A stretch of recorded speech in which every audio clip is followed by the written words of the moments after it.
हुजूर मक्का छोड़कर अब मदीना तशरीफ ले जाएंगे। आपने सहाबा को तो इजाज़त देती आते सारी, जैसे बातचीत हुई फरमाया 2-2, 3-3, 4-4 जैसे मौका मिले हिजरत करो, मदीने जाओ और बेफिक्र होके जाओ, तुम्हारे भाई तुम्हें वहां ठिकाना देंगे, खिलाएंगे पिलाएंगे, वहां हिजरत कर जाओ। सहाबा किराम 2-2, 3-3, 4-4 करके मदीना हिजरत करने लगे। हजरत अबू बकर सिद्दीक रज़ियल्लाहु ताला अन्हु और शेर खुदा हजरत अली मुर्तज़ा रज़ियल्लाहु ताला अन्हु रह गए सिर्फ मक्का में। तो हजरत अबू बकर ने अर्ज की कि हुजूर मेरे लिए क्या हुक्म है, मैं जाऊं इंतज़ार करूं, मेरे लिए क्या हुक्म है, क्योंकि हिजरत फ़र्ज़ है, जैसे नमाज फ़र्ज़ थी हिजरत भी फ़र्ज़ करार दिया आपने। तो आपने फरमाया अबू बकर अल्लाह तुझे ये शर्फ देगा, तू हिजरत मेरे साथ करेगा, जिस दिन मैं जाऊंगा उसी दिन तू जाएगा, ये सफर हम दोनों मिलकर तय करेंगे। अल्लाह ने तुझे मेरी रफाकत और सफर के लिए चुना हुआ है, तूने मेरा इंतजार करना है। बहरहाल वो वक्त आया, मैं मुख्तसर करता हूँ कि मक्का से सहाबा चलने लगे, वहाँ मदीना बढ़ता रहा, लोग बढ़ते रहे। अब मक्के वालों को जब पता लगा, उनकी आँख खुली कि लोग तो मक्का को छोड़ छोड़ के जा रहे, उनको ये डर लगा कि मदीना में ताकत बनेगी, हम पे हमला होगा तो हमारा तो निस्तो नाबूद कर देंगे ये लोग। अब उन्होंने दारुन नदवा में मुशावरत की बड़े बड़े मक्के के सरदारों ने कि बताओ इस मसले का क्या हल है। उसमें अबू जहल भी था, उसमें नज़र बिन हारिस भी था, उतबा भी था, और ये दूसरे मक्के के बड़े बड़े सरदार वहाँ बैठे हुए थे कि क्या बात होनी चाहिए। अल्लाह ताला ने उनके इस मजलिस को कुरान में जिक्र फरमाया। कुरान में अल्लाह ताला ने उस सारे वाक़े को बयान किया और अपने हबीब को खबर दे दी। मस्जिद के साथ आप ताउन करें, मेरी तरफ तवज्जो करें, मैं कुछ बात को समेटूं। दारुन नदवा में मुशावरत हो रही है, और मुशावरत क्या है? कुरान करीम में फरमा व इज़ यमकुरु बिकल्लज़ीना कफ़रू लियुस्बितूका औ यक़्तुलूका औ युख़रिजूका व यमकुरूना व यमकुरुल्लाह वल्लाहु खैरुल माकिरीन। दारुन नदवा में ये काफिर जमा हुए, जमा होने के बाद कहने लगे बताओ क्या करना चाहिए। पहले तो मक्का का मसला था, अब तो लोग मदीना की तरफ भी चले गए, लोग मुल्क शाम की तरफ भी चले गए, हबशा की तरफ भी लोग जा चुके हैं। इस्लाम दिल ब दिल बढ़ता जा रहा है, मुसलमानों की तादाद बढ़ती जा रही है, तादाद में इजाफा होता जा रहा है। बताओ क्या करना चाहिए। उस मीटिंग के अंदर वहां 3 बातें आई। कहने वालों में से एक ने ये कहा नाउज़ुबिल्लाह इस नबी के हाथों में हथकड़ियां लगाओ, पाँव में बेड़ियां डालकर एक कमरे के अंदर बंद कर दिया जाए, एक कमरे के अंदर इन्हें महसूर कर दिया जाए, बाहर निकलने की इजाजत ना हो, बात करने की इजाजत ना हो, मिलने की इजाजत ना हो। जब किसी से मुलाकात ना होगी ईमान की दावत नहीं दे सकेंगे, कुरान पढ़ के नहीं सुना सकेंगे, इसलिए इनको कैद कर दिया जाए। अबू जहल कहने लगा ज्यादा दिन तक कैद नहीं रख सकोगे, कबीला ये हाशिम वाले हम पे हमला करेंगे, ये बर्दाश्त नहीं करेंगे। उनका चाचा भी मौजूद है, खानदान भी मौजूद है, आखिर में खानदान वाले हम पर हमला आवर हो जाएंगे, ज्यादा दिन तक ये फायदा मंद नहीं होगा, इसके अलावा कोई और राय दी जाए।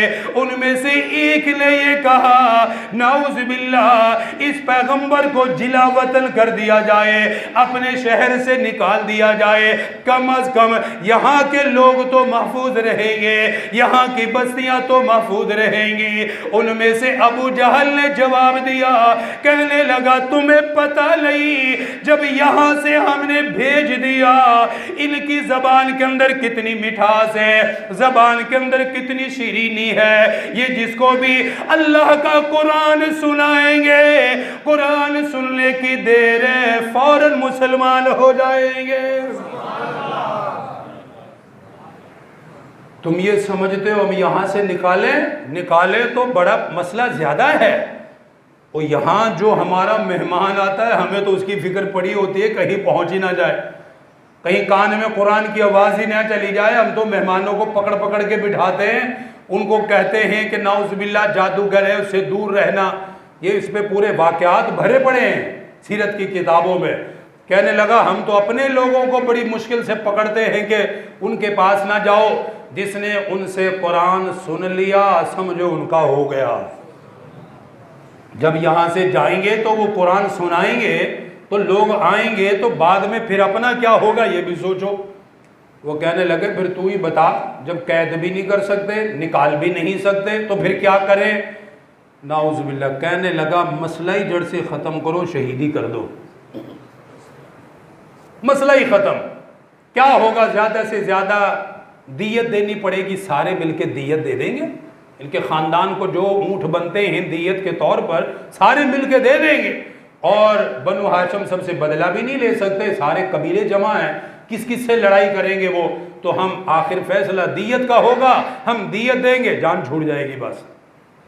उसी मजलिस में शैतान भी बैठा हुआ था इंसानी शक्ल, बोल पड़ा और इतना कुछ कहने लगा जो इसने कहा वो बिल्कुल सही कहा है। अमल कैसे होगा जी, हर कबीले से दो दो एक एक दो दो बंदे इकट्ठे करो और तादाद कितनी हो, 100 आदमियों की, 100 आदमी हो और घर का मुहासरा रात को करें और नाउज़ुबिल्लाह रात को शहीद कर दें, बस मसला ख़त्म। रसूलुल्लाह को कुरान के ज़रिए से उस मीटिंग का पता चल गया कि ये बात हो चुकी है और अनकरीब मुहासरा होने वाला है।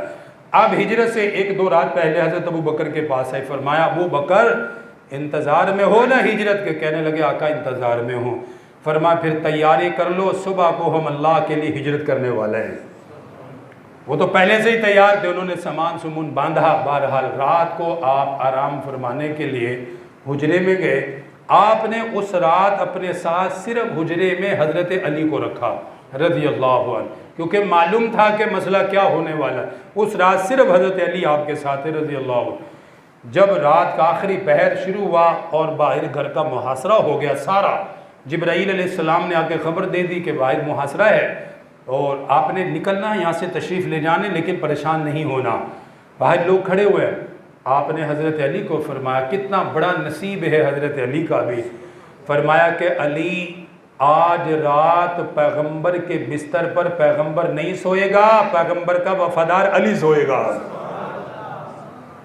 आज अपने बिस्तर पर मैं नहीं सोऊंगा, बल्कि नबूवत के बिस्तर पर आज कौन सोएगा, अली शेर खुदा सोएगा। आज मेरी जगह तुम आराम करोगे। हालांकि बाहर तलवारों वाले खड़े हैं, पता तो है ना कि बाद में क्या हो सकता है।